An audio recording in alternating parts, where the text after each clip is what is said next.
இச்சபூர் சினிமாவில் இன்னபடி நம்ம விஷயம் வந்து பார்க்க போகிற முடியும் பார்த்திங்கன்னா பிக் பாஸ் சீசன் 7ஓட இப்போ 24 ஹவர்ஸ் ஸ்ட்ரீமிங்கில் வந்து பார்த்திங்கன்னா மாயாக்கும் பூர்ணிமாக்கும் இடையில ஒரு கான்வர்சேஷன் வந்து போயிட்டுருக்கு. எதை பற்றினது அப்படின்னு பார்த்திங்கன்னா இந்த டான்ஸ் மராத்தான் டாஸ்கில் வந்து லாஸ்ட்டாக ஒரு குளறுபடி பண்ணாங்க பார்த்திங்களா. ஃபேவரட்டிசம் பண்ணி எல்லாத்தையுமே வந்து விஜய்க்கு கொடுத்துடலாம் அப்படின்னு சொல்லிட்டு ஒரு கேம் வந்து ப்ளே பண்ணாங்க. அந்த ஒரு விஷயத்தப்பயே வந்து மாயாக்கும் பூர்ணிமாக்கும் லைட்டாக வந்து முட்டிக்கிச்சு. ஸோ அவங்க ரெண்டு பேருக்கும் டிஃப்ரென்ஸ் ஆஃப் ஒப்பீனியன் இருந்தது.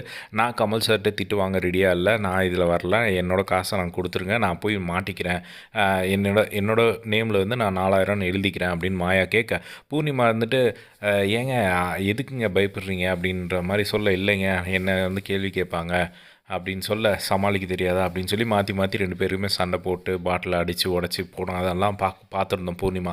அதுக்கப்புறம் இப்போ அதை பற்றி வந்து அவங்க திரும்ப திரும்ப வந்து 1000 வாட்டி வந்து எக்ஸ்பிளைன் பண்ண ட்ரை பண்ணுறாங்க பூர்ணிமா கிட்ட, இது மாயா கிட்ட. பட் மாயா வந்து தெளிவாக இருக்காங்க. அவங்க என்ன சொல்கிறாங்க, அவங்க என்ன நினைக்கிறாங்க அப்படின்னா, இந்த ஒரு மேட்டரில் நம்ம மாட்ட வேணாம்னு நினைக்கிறாங்க. அதே மாதிரி அவங்களோட இன்னொரு தாட் என்ன அப்படின்னு பார்த்தீங்கன்னா, விஜய்க்கு அந்த காசு எல்லாத்தையும் கொடுக்குறதுல அவங்களுக்கு ஒரு விருப்பம் இல்லை அப்படிங்கிறது நல்லா தெரியுது. ஏன்னா விஜய் வந்து இப்போ டிக்கெட் டு ஃபினாலே டாஸ்க் வந்து போக போகிறதில்ல அப்படிங்கிறது கன்ஃபார்ம் ஆகிடுச்சு. ஆனால் இப்போ விஜய்க்கு இந்த எல்லாத்தையுமே காசை கொடுத்துட்டா அவர் நம்பர் 1ல் வந்துட்டாலும் அவர் வந்து டிக்கெட் டு ஃபினாலே டாஸ்க் விளையாட முடியாதனால அவர் வந்து நம்மளுக்கு தான் யாருக்காவது தருவார் அப்படிங்கிறது என்ன கேரண்டி அப்படிங்கிற ஒரு கொஷின் இருக்குது. ஸோ அதனால் மாயாவுக்கு வந்து பார்த்திங்கன்னா அவருக்கு ஃபுல்லாக போகிறதுல விருப்பம் இல்லை. ஸோ அதனால தான் வந்து ஏதோ ஒரு வகையில் வந்து பார்த்திங்கன்னா அதிலேருந்து தள்ளி தள்ளி தள்ளி போகணும்னு ட்ரை பண்ணுறாங்க. பட் பூர்ணிமா விடவே மாட்டேங்கிறாங்க. நாம் செஞ்சது தப்பு, அவங்க ரவீனா வந்து அந்த மாதிரி கொடுத்ததும் தப்பு, நாம் செஞ்சதும் தப்பு அப்படின்னு சொல்லிட்டு நாம்பன்னு சொல்லி வந்து பார்த்திங்கன்னா திரும்ப திரும்ப மாயா வந்து உள்ளே எழுதுக்கிட்டே வந்து இருக்கிறத வந்து பார்க்க முடியுது.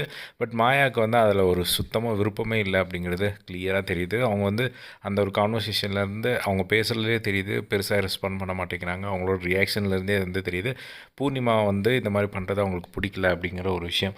ஸோ இந்த ஒரு விஷயத்தை தான் வந்து பார்த்திங்கன்னா இவ்வளோ நேரமாக வந்து டிஸ்கஸ் பண்ணிகிட்டு இருக்காங்க. அதில் வந்து பார்த்திங்கன்னா மாயா நிக்சன் மேலே தான் தப்பு, அவனால தான் எல்லா ப்ராப்ளமும் அப்படின்னு சொல்கிறாங்க. ஸோ இந்த மாதிரி மாற்றி மாற்றி வந்து பார்த்திங்கன்னா இவங்களுக்குள்ளேயே வந்து ஒரு கிளாஷ் வர மாதிரியான ஒரு சுச்சுவேஷன் தான் வந்து க்ரியேட் ஆகிட்டுருக்கு அப்படின்னு தான் சொல்லணும். ஸோ இது வந்து ஜஸ்ட் ஒரு ஸ்பார்க்கு தான். வேறு ஏதாவது இதே ஒரு ஸ்பார்க்கில் ஏதாவது டாஸ்க் கொடுத்தாங்க அப்படின்னா கண்டிப்பாக இவங்க ரெண்டு பேருக்கே வந்து சண்டை வரும் போல். அந்த மாதிரி வந்து இவங்க ரெண்டு பேரும் பேசிட்டு வந்து பார்க்க முடிஞ்சுது. ஸோ நீங்கள் என்ன நினைக்கிறீங்க அதை பற்றி அப்படிங்கிறத கமெண்ட் பாக்ஸில் ஷேர் பண்ணுங்கள். இதே மாதிரி எல்லா பிக் பாஸ் அப்டேட்ஸும் தெரிஞ்சுக்க நம்மளோட சேனலை சப்ஸ்கிரைப் பண்ணி சப்போர்ட் பண்ணுங்கள். தேங்க்ஸ் ஃபார் வாட்சிங். பாய்.